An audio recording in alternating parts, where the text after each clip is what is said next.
Yeah, I love it. It's kind of like exactly what I need right now. It's like the bare bones starting kind of situation. I think it's perfect. Eventually maybe we'll get a little bit more complex with things, but I don't know. It's fun. It's a good little. We got one tripod. We got one mic. We got lamps.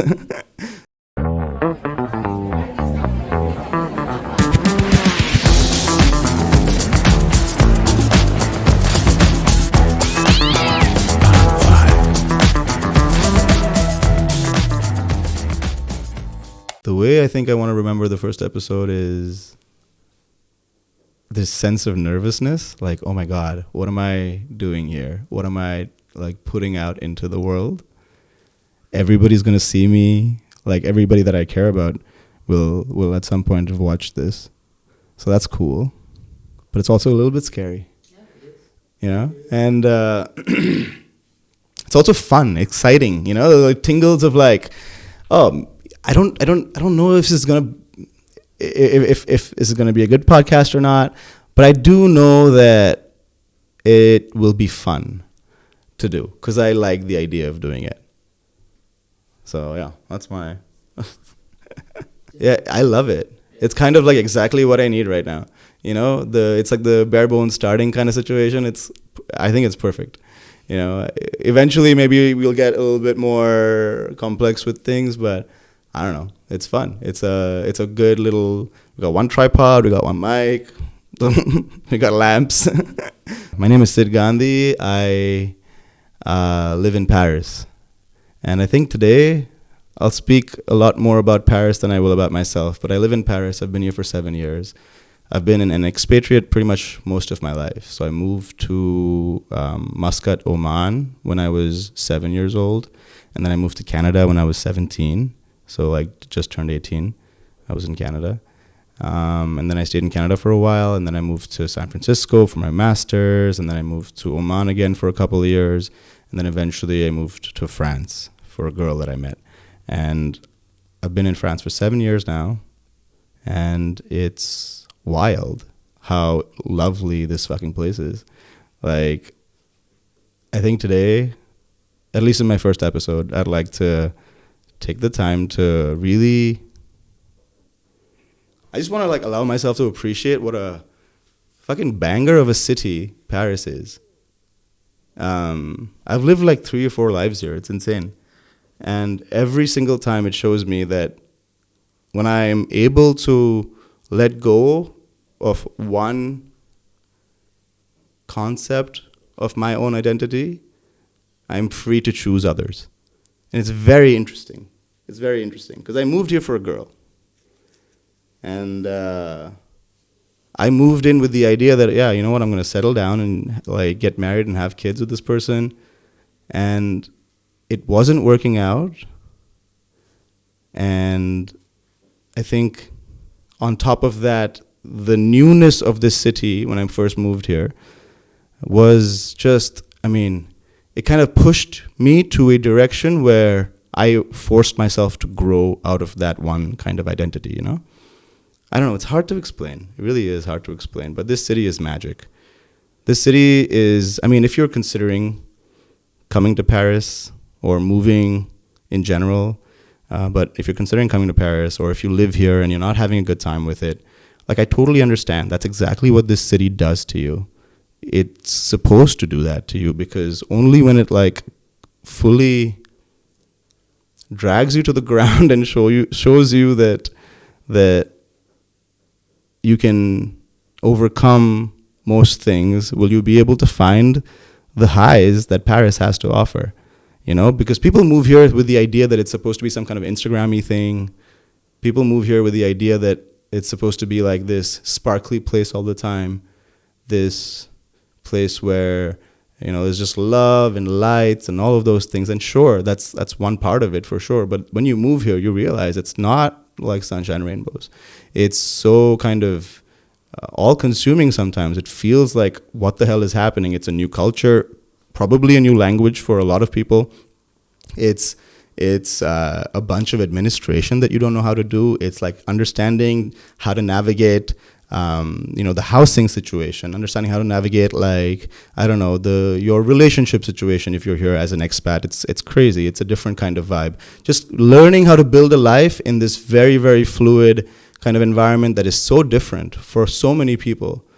That's tough. Like, and it teaches you how to do that very quickly. I feel like Paris is like this crash course on understanding new and more open to life versions of yourself, if you understand what I'm saying. Yeah, I totally understand what you're saying. I don't know.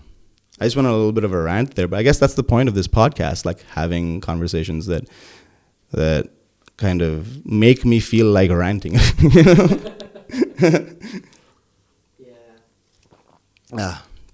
So for me, I think my big takeaway from this whole experience that I've had in Paris, I genuinely have lived like 3 or 4 different lives here.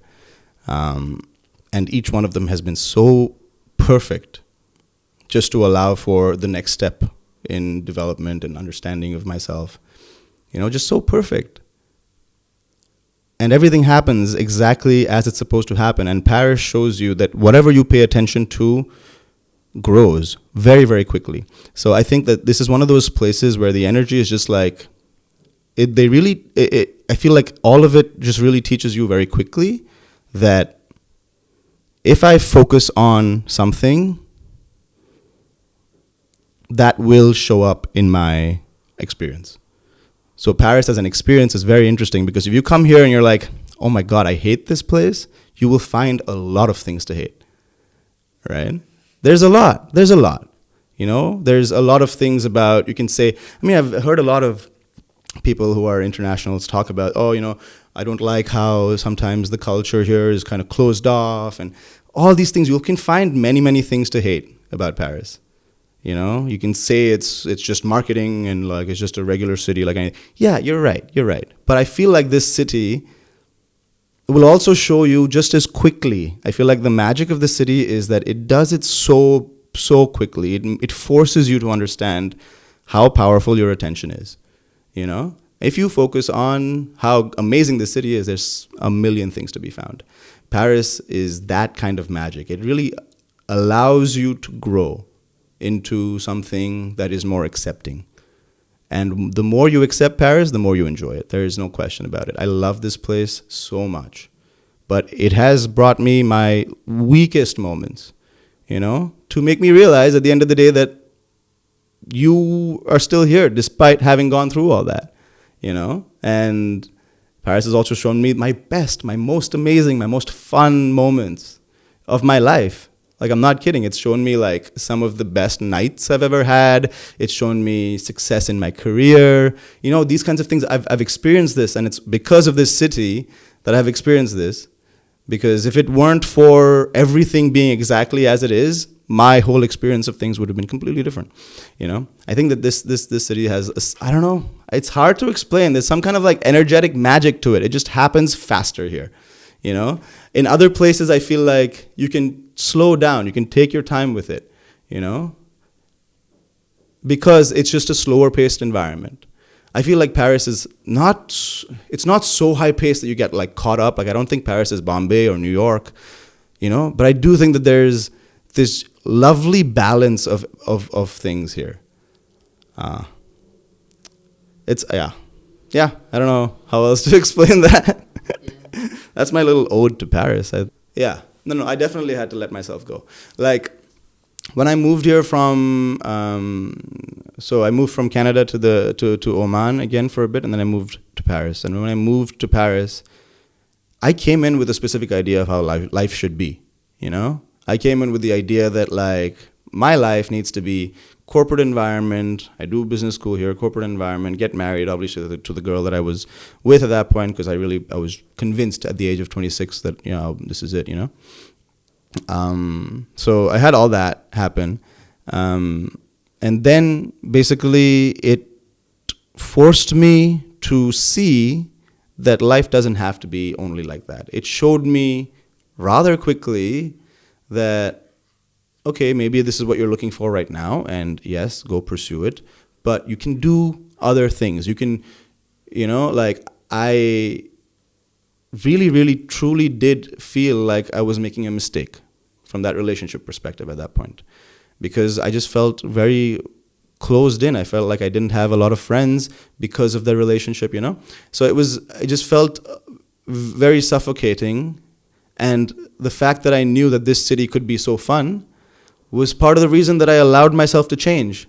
It was like this trust that it's okay, you know, I'm not going to lose anything if I lose my relationship. Like, I will gain the experience of having had a relationship, and it's incredible, and obviously I'll miss this person. But there's a certain trust that you can place that, okay, you're literally living in Paris, you're fine, you know? You can go out and see the world. It's your decision. You can stay at your home and sulk, no problem, that you can do, but also you're in Paris. That's what the magic of Paris is, and I don't know how else to kind of express that. Everybody knows you're in Paris. You know, that's a fucking thing. It's not about the Eiffel Tower. It's not about like the architecture here. But at the same time, it is about all of those things. It's not about the people. It's not about baguettes. It's not about cheese. Sure, it is about those things, but it's not at all about them. There's something about Paris that is just magic, and it's hard to explain. It really is hard to put into words. It's like energy, right? Yeah. I don't know how to explain it. There's no words you can give to just the magic of something. You know, there is a certain kind of aliveness that you feel when you're walking down the streets of this city. I agree with you. Like, you can sense the history. Yeah, you can sense the vibe of a place. I can walk. I don't know anything about the history of Paris. I don't know. Usually you drop me somewhere, and if I don't have maps on me, I'm lost. And I'm just walking around figuring shit out. But I can tell you for sure that 50 to 70% of the time, I could guess what arrondissement I'm in just by the vibe. And I feel like everybody in Paris can do that. To a certain degree, everybody's got that kind of like, oh yeah, this is the third. I know what the third is. You know, this is the 11th. Like, you don't even have to say any landmarks. Even if you're just dropped in a random street, like, you feel like you can tell. You know, you can tell the 10th very easily. You can tell the 18th very easily. There is something here that is just a little bit magic, and the way that it's grown has been so organic that it's just, you have to pay homage, and I think that's what I want my first episode to be about.